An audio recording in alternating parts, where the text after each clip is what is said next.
Today we are in the New Testament. We're still in Luke chapter 7, and I am in a generic white room.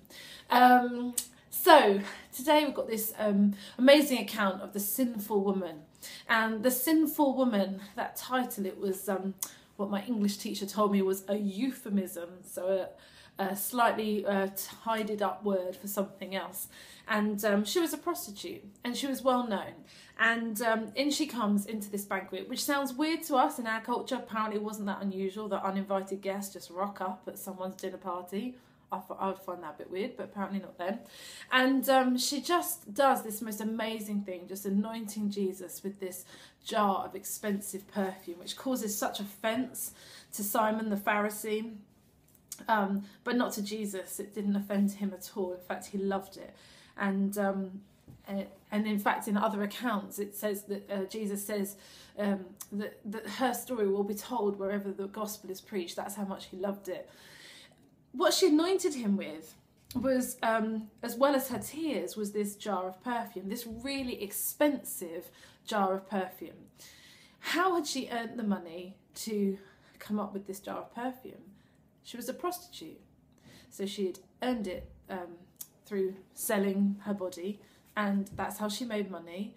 Whatever circumstances led her up to that, that's how she made the money, and that's what she brought to Jesus. And it's a stunning picture, I think, of for us. We often think, and we might not think this always with our head, but it's what we do, is we think we can bring our best to God.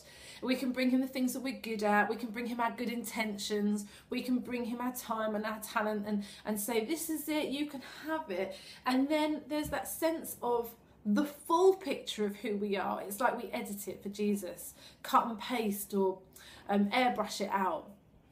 And what this picture reminds me of today is the fact that Jesus wants all of us in his presence, all of us at his feet, all of us in worship, all of us right there, laid out, vulnerable before him.